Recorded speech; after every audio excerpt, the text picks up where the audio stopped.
Al Jazeera Podcasts. Today, Israel's Prime Minister Benjamin Netanyahu is off to the White House.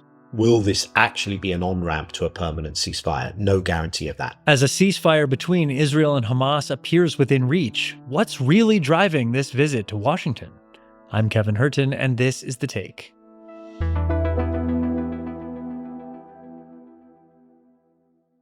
I think we're close to a deal on Gaza. We could have it this week. To understand how we got here, I spoke to a former Israeli negotiator who's seen it all.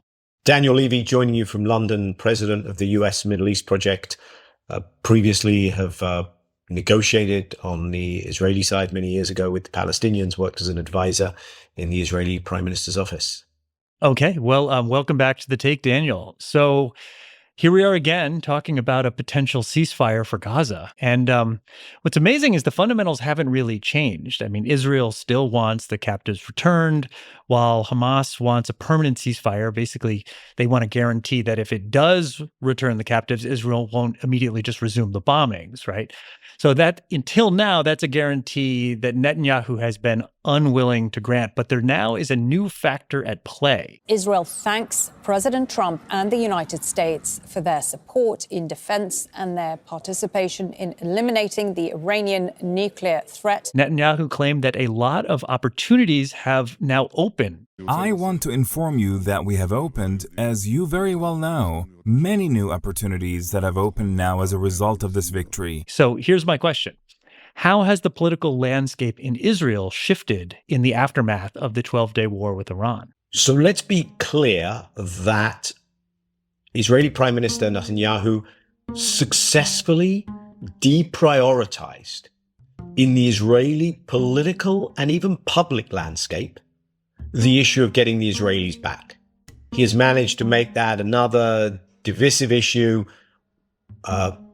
accusing the families who've pressured for the return of their loved ones of kind of being the enemy of the state in undermining the war goals. So that equation was never strong enough for Netanyahu to accept a permanent ceasefire. He still does not talk in terms of a permanent ceasefire. What has shifted after the so-called 12-day war with Iran? I think it's correct for us to focus on the Israeli side of this equation because the position of Hamas has been quite consistent and, dare one say it, rather reasonable, that this requires an end to the entirety of the war. I think there is a consensus from those who aren't totally drinking the Israeli PR Kool-Aid that the reason there is no deal is that the Israeli side has refused a permanent ceasefire. And the reason that the two previous ceasefires broke down was that Israel broke those deals for its own reasons. We use the term ceasefire, of course, very loosely. This isn't really a ceasefire. This is talking about the end of the Israeli genocidal and criminal assault on Gaza. This isn't two sides going at it. And I think we have to acknowledge that. What changed? Number one, the Israeli Prime Minister saw new political openings domestically at home. He now at least has the theoretical option of saying, I can go with a victory narrative from Iran to Hezbollah to Gaza, and maybe I should test the proposition that my public are now ready to give me credit for that and to give me more political backing than if I continue the war. There are a lot of caveats to that, primarily that he loses his own existing coalition if he goes down that route, something he doesn't and hasn't wanted to do. He might need to go to a new election. Even after Iran, he's not winning in the polls. His coalition couldn't be formed. So that's a change. Getting a deal in Gaza adds to that. I mean, that's the key, right?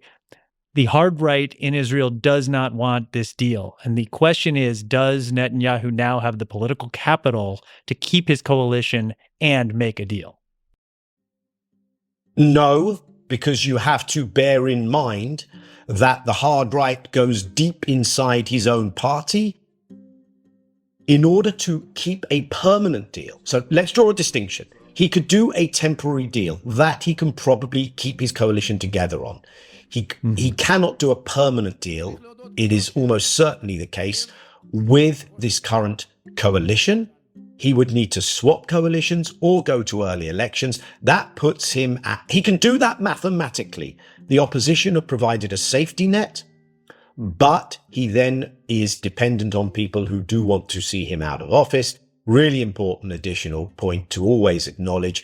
What we are talking about here is an Israeli Zionist political spectrum from the opposition to the government, which is not saying end these horrors, stop killing Palestinians. That's not, there are people who believe that, but that's not where the political class is. It is, we support all the killing, we back all of it, but now we think it's time to get the Israelis back who are alive and the bodies back. Right now, in that context, Netanyahu's flying to Washington again, and he's still under criminal trial. Now, Trump has come out publicly against this trial, calling it a witch hunt, one of his favorite terms. Do you think Netanyahu sees Donald Trump as a possible get-out-of-jail-free card? Very much so. It's quite a remarkable, if we weren't so used to it from this American president, intervention in his Truth social media postings, twice now taking to his social media to say, stop this, end the trial. We pay a lot of money for you in Israel. We don't want to have the guy who we're working with as a key regional linchpin for us having to waste his time in court. Do not underestimate how central to Netanyahu's planning, his mapping of the world he operates in, this trial is. Now, Netanyahu doesn't just want to get out of jail, so to speak, avoid imprisonment. He also wants to keep all his political options open while doing so. It seemed a stretch. It seemed that his best option, if it came to it, might be some kind of plea bargain. He now wants to test the idea that he can basically get the charges dropped. He can create a political constellation inside Israel and more broadly with the US where the rest of the establishment see the path of least resistance as dropping those charges against him. That seemed very unlikely. It now seems possible. I don't think we're there yet, but Netanyahu will say what was unlikely a month ago is possible now. If I can continue to play my cards right, it might be what actually happens some weeks or months down the line. So he is going to navigate this with that very much in mind, of course, alongside the other things, which is keeping his coalition together, which means no permanent ceasefire, unless he sees that permanent ceasefire actually is very popular. We're not expecting that, and that he might even roll the dice on early elections. But I'm getting ahead of myself there. We'll have more with Daniel after a quick break. So Daniel, let's shift gears and talk about the U.S. side of this visit. Now, there are reports of an imminent breakthrough. We haven't had a deal yet, but last week, Trump said he would be very firm with Netanyahu and said he would have a deal done this week. How optimistic are you? I'm very optimistic, but, look, it changes from day to day. Made a flat-out statement, deal done this week. What makes Trump think that he can be the one to finally pressure Netanyahu into accepting a permanent agreement? I think the absence of granular detail in his way of managing things is one of the factors that helps him get to that place. And when I say that, I also mean, it may be a deal that doesn't hold, that's not really a deal, that collapses quite easily, that doesn't do what's written on the tin of the deal. What we're being treated to in terms of the leaks of what the text might be of any arrangement has more holes than substance in it. That's not because the mediators aren't doing their job. It's because they know who their client is in terms of what Trump is looking for. So it's like the Iran thing. Total obliteration. It's done. Okay, do you want to hear the intelligence assessments? No, I'll tell the intelligence people what their assessment should be. But the media is saying, that's because of the media. Don't listen to the media. So that's his way of managing things. And therefore, we could have a situation where Even at the time people listen to this, a deal has been announced. It doesn't quite feel that one is there. That deal may not include some of the details for even the early stages of implementation, let alone what happens next. So that's all very plausible in terms of the scenario.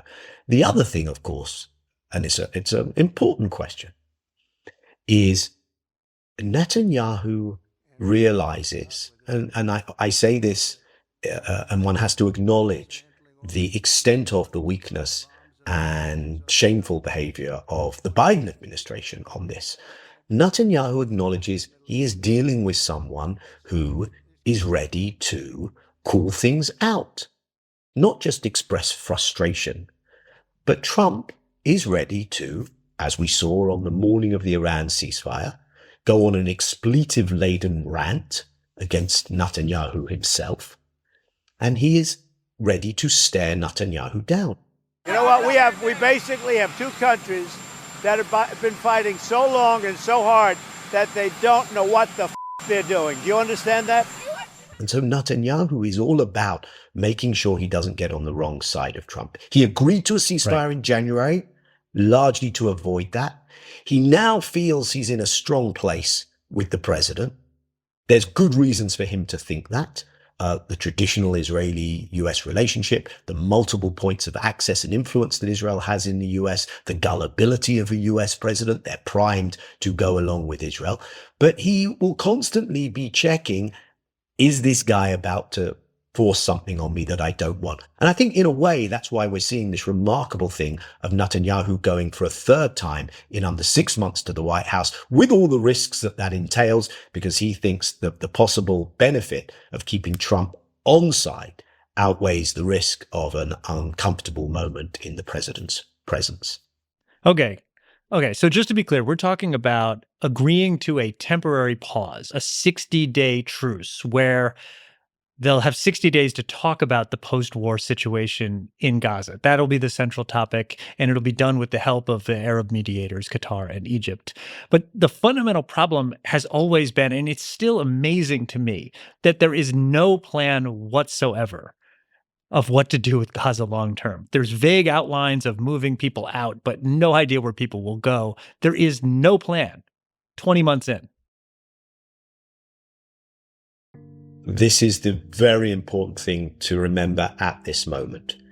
You know, there are details to important details. There's the issue of aid delivery mechanisms after this criminal enterprise in Brave New World speak called the Gaza Humanitarian Foundation, which creates slaughter killing zones at delivery points. So there's who's going to deliver aid. There's where will the Israeli army be deployed to. There's that fundamental question of will this actually be an on-ramp to a permanent ceasefire? No guarantee of that, no intention of that on the Israeli side. But then there's this, and you know, one doesn't want to be so it's not even pessimistic, so realistic and acknowledging of the horrors of this. There is that fundamental acknowledgement that there is no vista of a better tomorrow, even in the context of a ceasefire. There is no plan for how Gaza and the Palestinians in Gaza will have a better tomorrow, because that is not the Israeli political outlook and agenda. And it's not something the Americans seem to care about. And it's not something the rest of Israel's Western allies are willing to lean into. I'm speaking to you from the UK, Kevin. Here, the British government is spending more time criminalizing people opposing the genocide, making spurious designations of groups as terrorist entities, peeling back the right to protest in this country than it is ending its own complicity in a genocide. The consequence of being charged with a criminal offence for supporting Palestine action, unjustifiable for some. We stand in solidarity with Palestinians. An injury to one is an injury to all. So Netanyahu is in a political system that refuses to offer any realistic vista horizon of something better. And in fact, there is something of an Israeli consensus today around two very scary words that I do want to bring to your attention. Those words in Hebrew are hagira miratzon, voluntary emigration. And there's a consensus that an authority that has been established to get Palestinians to leave Gaza, that effort should continue, whatever happens. The leader of the opposition, Lapid, has talked about it, as have all the government. There's nothing voluntary about trying to get people out of an area when you are starving them, when you have bombed everything, schools, hospitals, homes, government facilities, places of religious worship. And we've now even, through exposures in the Financial Times, we've now even been shown some of the documentation of Israel, the so-called Gaza Humanitarian Foundation, backed by the US, and the Boston Consultancy Group, apparently with some input from the Tony Blair Institute, having done some of the modeling and the numbers of how you get hundreds of thousands of Palestinians ethnically cleansed from Gaza. And the project of the Israeli state and the Israeli government is to finish the Nakba. And that is the question, and that should be on people's minds, even if we allow ourselves a brief respite to say, well, maybe there's a ceasefire. That stuff is crucial. Okay. So there's pressure to make a deal coming from Donald Trump, the international community, certainly, parts of the Israeli public. But what about the American public? And I want to talk about this because Netanyahu is coming into the United States of America, and things are changing there. The numbers coming out of the New York City mayor's race are nothing short of astounding. I mean, I'm sure you've seen this. Among Democrats, we've seen a 50-point swing in support for Palestine since 2017. The latest Gallup survey shows 46% of Americans supporting Israel. That's the lowest since the poll started 25 years ago. Do you get the sense that Israel understands just how fast public opinion is changing and what the implications of that might be? So first of all, allow me one kind of corrective. I do not think the Israelis feel that there is public pressure, international pressure. They hear words, but what they see alongside those words is alignment on providing arms, continuing trade, backing Israel's narrative from across its Western supporters, even those who in private are frustrated. Fair enough. Your point about the US is a source of perhaps hope, a crucial piece of the equation, but not one that is going to impress Mr. Netanyahu. I think Netanyahu couldn't give a damn about what's going on inside the Democrat Party. There was a quote in the New York Times this weekend from a retired Israeli general, and he said, "The ability of Israel to defend itself and to get rid of its enemies," this is referring to the Iran war, "is much, much, much more important than the international community's view about Israel." But I think there's a caveat to that. I think much more important than the international community's view about Israel, assuming Israel still has the 100% support of the United States no matter what, because it's that which allows Israel to exist outside the normal international constrictions. Your thoughts? This is crucial because what has been exposed is the degree of Israeli dependence on the US, as you just suggested. And just to add and heap another layer onto that, as he tends to do, Trump actually came out and said it. He said, the US saved Israel. And he reminded everyone how much the US spends and arms the Israelis. This genocide could not have continued without the continuous flow of American materiel and weapons. So Israel is putting itself in a position where it is radicalizing, angering, destabilizing the region, where the cultural zeitgeist has shifted dramatically against it. And it has this absolute reliance on the US just at a time when on one side of the American political aisle, the numbers are in, the jury is in. It's only the ability of the unrepresentative Democrat leadership to defy its own voters. How long can that continue? And on the other side of the aisle, suddenly Israel is controversial. I think the big question for Palestine is whether that carries over into the Palestinian political space. Does this begin to play out in the Palestinian terrain in ways we haven't seen before? Okay. Daniel Levy, thank you for coming on The Take. Pleasure, Kevin. Good to be with you. And that's The Take. If you want to catch more episodes like this, make sure you're following our YouTube playlist. That's where you're going to find all of our recent content. It's updated regularly, so you will never miss an episode. And while you're at it, hit that subscribe button so you stay in the loop with all things Al Jazeera English. We'll see you tomorrow.